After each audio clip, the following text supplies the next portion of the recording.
Hi, I'm Ed Laquadera from Animal Adventures here at the Shrewsbury Studios for show number 10. And today we're going to talk about Australia.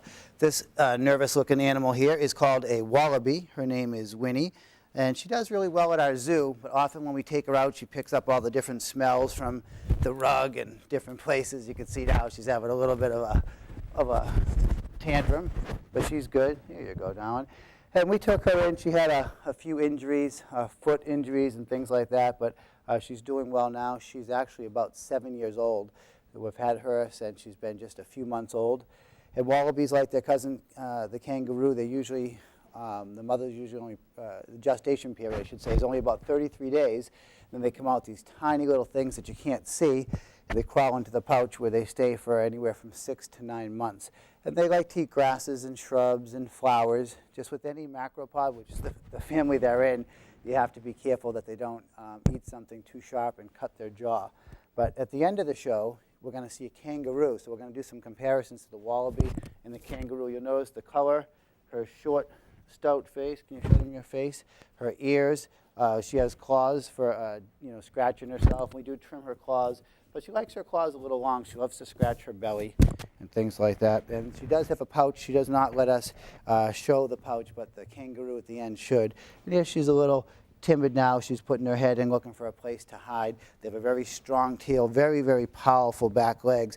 And these guys can run over 20 miles an hour, so pretty fast animal. And she's just kind of looking for a little place to hide now. So that there is Winnie the wallaby. It's pretty good. Let me see. Put her down. You don't want to go down for a second? Huh? She's like, don't touch me. There you go. They just don't like to be restrained. This is a prey animal, so whenever you hold them and restrain them at all, then it's kind of an unnatural thing for them, because in the wild there'll be a dingo or something like that coming after them. Let's move on to something a little easier for me.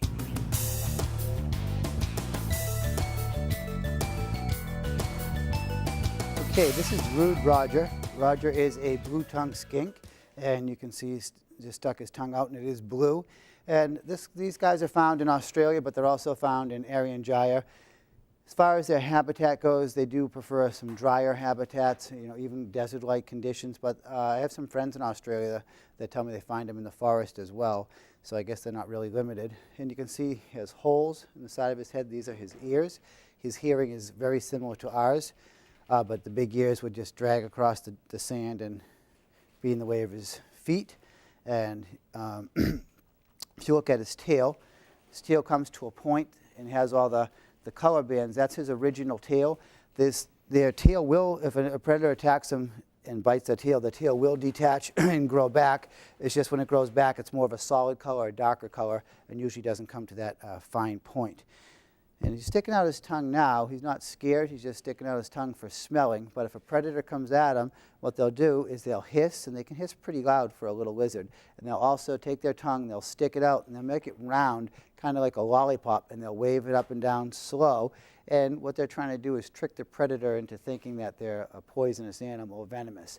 Because often a bright color in the wild means venom. So they'll take the blue tongue, hold it out, hiss, kind of hold their ground like they're not afraid, wave it up and down slow and try to scare the predator off. And it seems to work a lot. I saw a video once of a dingo dog, face to face with one of these guys in the wild, and he put out his tongue and waved it slow, and the dog probably doesn't see colors that well, so it didn't recognize it. But then the lizard hissed really loud, and the dog turned his head, kind of startled, and the lizard took off, and the dog really just stood there kind of wondering what happened to his food.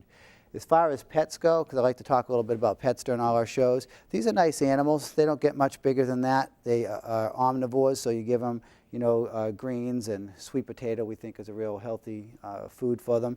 We also give them crickets, and you can give them little mice as well. And you don't have to feed them live. We don't feed any live animals. We buy them frozen. As we've said before, little icicles, and then we defrost them in warm water and just put them in a bowl. So they like the crickets, they like the mice, and they love fruits and vegetables as well. And it kind of has a feel to it like a snake. It has very thick skin. The skin will help protect them from predators like snakes and other lizards that will bite at them. So that's kind of a good thing for them, I guess. But as far as pets, they're nice little animals. You could keep them in a 55-gallon tank or a 45-gallon breeder, and they'd be just fine in that.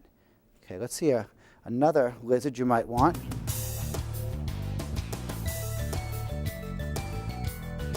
This here is a bearded dragon. This is a nice one, has some nice orange on it. And you can get them, you know, with orange and gold and different color phases. You can also get them to look like this just by keeping them in orange sand, which this one here, I think some of this is actually stained from the orange sand he was in. This is an animal that was given to us and in nice shape, nice, you know, healthy bearded dragon. These guys also from Australia. Their big thing they do when they're scared is camouflage. You'll find them in the drier desert-like habitats. So you can just camouflage. You can even see on here, they'll just lay flat. Don't want to do that. Just lay flat. Don't want to do that. So she doesn't want to lay flat, I guess. So her name is Amanda, by the way, and she would just camouflage like that. If they get real scared, they would puff up their beard, try to make themselves look big and scary. They can turn this beard dark black, which in the wild, that color signifies that they're angry. And she can also act crazy and bob the head up and down like that. So basically, a predator comes after them. They'll try to camouflage. They'll puff up their beard, turn it black, and if that's not working, they'll go, "You don't want to mess with me because I'm crazy." Nobody wants to mess with a crazy lady, right? I mean, no offense, but we're afraid. So a long tail, this tail is just for balance more than likely. It's not for whacking, and if it gets bit, it will not grow back, so it's not a defense mechanism at all. And these guys are also omnivores like the blue-tongued skink, very similar diet, plants, pinky mice, crickets, things like that.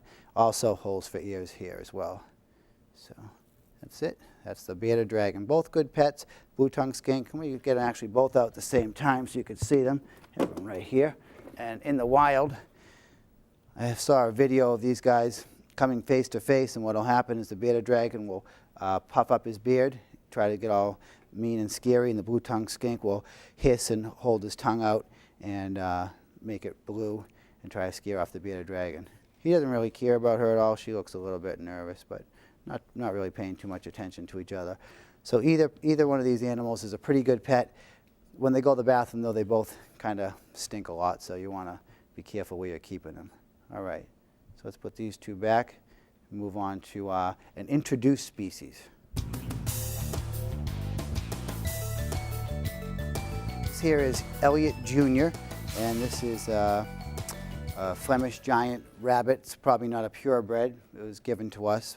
Definitely some Flemish giant in it. You can see these big ears. If you're looking for a pet rabbit, we get a lot of rabbits. People bring us the rabbits and they say, boy, we thought it was going to stay small when we bought it, so that's why we got it. And they have giant ears. Rabbits will usually grow into their ears, so if you buy a bunny that has giant ears like this, you're going to get a giant bunny. This one's not even close to done growing. It's probably going to double his size. You can see those ears are just huge. And the ears will work well for a few reasons. Hearing, obviously, a rabbit is a prey animal, so it has animals trying to eat them. So they can listen. They can also pump blood through them and help them cool off. And I have this bunny out. They're not indigenous to Australia, but they are there now. And so now it's, you know, on their wildlife book. If you get a wildlife book of Australia, you'll certainly find rabbits. These are an introduced species. And my friends in Australia tell me that these guys are one of the biggest pests and pains. They'll raid gardens. If you have a garden, even around here, you know, they get into your strawberry patch. Like at our house, my kids have a strawberry patch, and the bunnies got far more strawberries than we did this year. And they'll just pretty much eat anything. And then they also, if you're raising cattle, they dig holes in the ground and things like that. And the cattle can step in the holes in the ground, is true with many different animals that burrow. And they just kind of destroy the the grazing areas and everything. So the bunnies, having a couple is not a big deal, but having hundreds of thousands or millions of bunnies in a place where they were really not intended to be can definitely be a problem. But bunnies are nice pets. Some people keep them outside all year round. We keep our animals, our rabbits, inside in the winter. You can winter them outside. It's just easier for us to clean them and everything like that if they're indoors. Being open to the public, all our cages are cleaned every day, and even if we weren't, we just think that's the best way to do it. So you can see the little whiskers for feeling, little nose is picking up some smells, big back feet here for hopping and stomping and kicking, and a tail. And that's it. So bunnies are pretty nice. They do poop a lot, and they do drink a lot of water. They are a lot messier than people think, but you can litter box train them. If you have 1 or 2 rabbits together, litter box training is usually not a problem. For us, we don't have all our bunnies litter box trained, because as we get new rabbits, they kind of ruin it for the ones that we already had. So, okay, so let's see something else.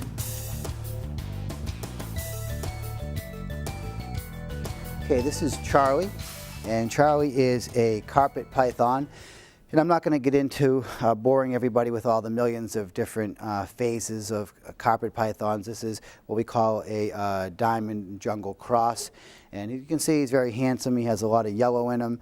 And they call them carpet pythons because they prefer to be on the forest floor, actually dry scrublands and things like that as well.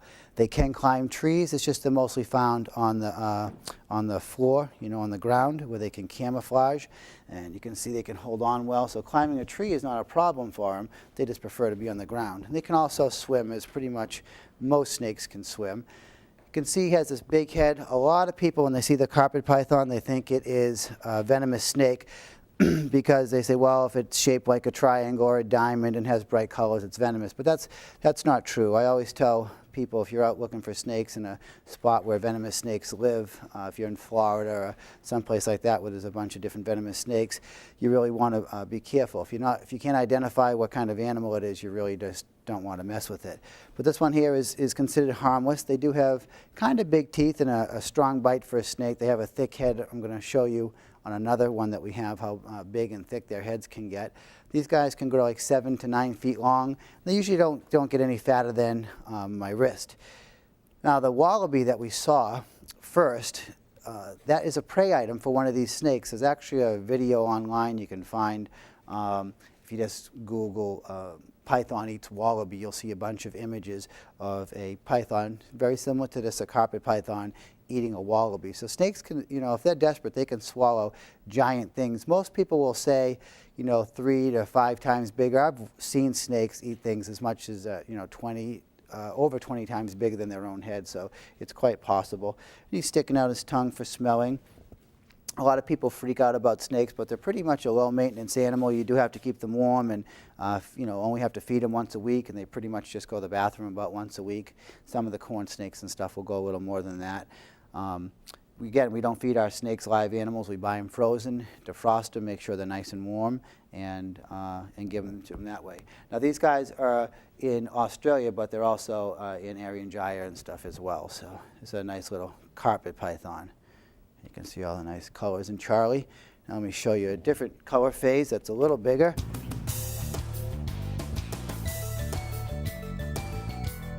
So this is another carpet python. You can see, you know, they don't get much bigger than this guy here as far as the carpet pythons go. And you can see his big, thick head. So a lot of people think when they see a thick head like this, that means there's venom glands inside. I've heard that many, many times. That's not true. He just kind of has a strong bite. This is a snake. Typically, snake bites don't hurt a whole lot. This snake here has a, you know, pretty good bite on him, and if he bit you, you'd know it. Their teeth are hooked back, and he's got some extra muscles in here, which helps him hold on to his prey. It was a snake that looked exactly like this, probably about this size, that you can find, you know, like I say, if you Google, you'll see one of these guys eating a wallaby, about the same size as the wallaby I have there. So if they need to, they can swallow great big things. And again, for a pet, if you want a snake that's about medium-sized snake, this is a pretty good choice. Most of the ones I handle that we have are pretty docile. Any snake can bite. A lot of people think these guys are mean looking. I think they're pretty cool looking though. My kids seem to like them. Okay. Ready for the star of the show?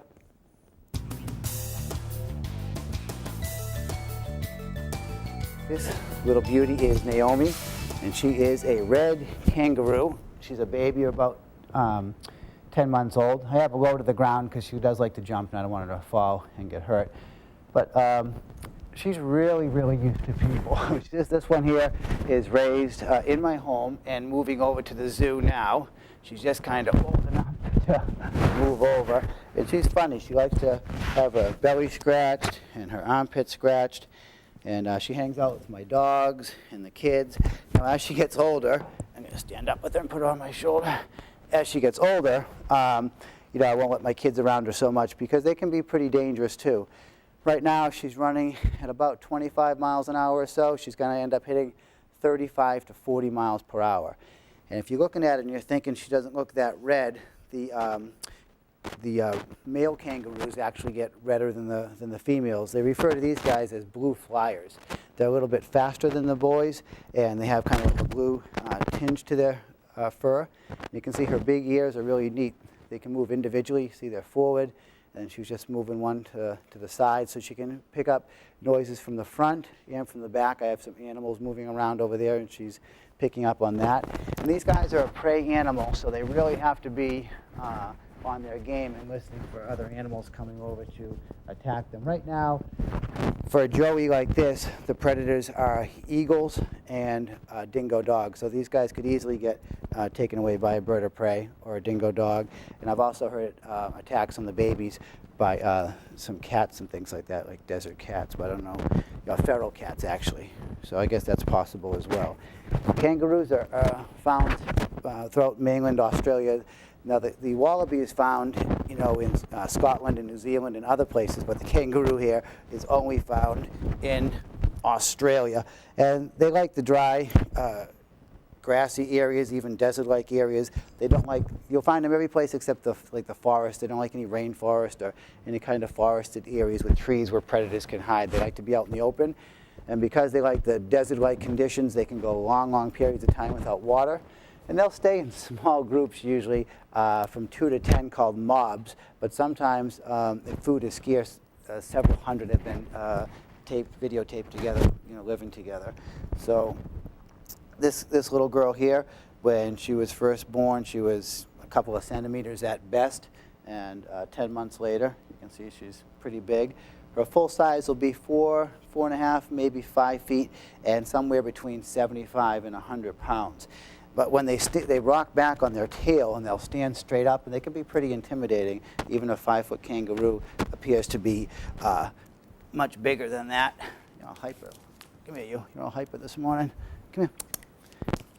And she's starting to hop pretty good right now. When we first got her, she was obviously a baby and couldn't hop at all. She's still on formula. In the wild, they'll stay in the pouch for 9 months, sometimes more, really as long as the mother will tolerate them. And she still sleeps in a bag that she thinks is a pouch. She had to come away from her mom. That's a long story, but it was best for her and best for her mom. Oops, come here, you. Come here. That floor's slippery for you. And she's getting to the age where she wants to really box and play. So all this here is just really playful behavior. Let me see if she'll let me show you her pouch. What do you think? Oh, you guys are crazy. This one thing about animals, they never know when they're supposed to behave better. And she'll get home off camera and she'll behave perfectly. But her pouch, come here, you, is right. Are you all crazy this morning? Are you all crazy this morning? That's it. Mess up. I was going to give her a second. She wants to get out. You are crazy this morning. All right, let me put her down for a second. I don't know if there's a smell or something that she's not liking. What are you doing? Hey, come here. Now, she hops around our house for exercise. She also hops around outside. We have a pretty big area for her, like 40 by 80 foot outdoor area she gets to hop around. Huh. You want to play? Is that it? I've also been away this week, so she haven't seen her this whole week. There you go. They say kangaroos can't hop backwards. Every expert I've talked to said they can't. She does, though. She hops backwards, 10 feet at a time, so I don't know what's going on with that. That's just a little jump backwards. And when she really wants to take off, she'll rock backwards like that a little bit and then just bolt forward and she's just gone. So, and she can corner good. She can stop really fast. So she can be doing, 25 miles an hour and just pretty much stop. Come here. Come here. Okay. Now the feet are different on this than on the wallaby. See, the feet are different. What you're doing? She likes my hair. There she goes.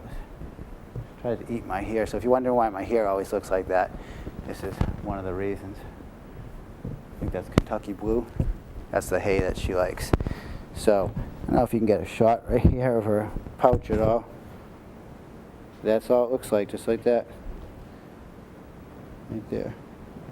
There you go. Now you're behaving. Get that there. Okay, I think she wants to go home and run around, so that'll be it for us today. But this is Naomi, the baby hyper red kangaroo. Thanks for watching.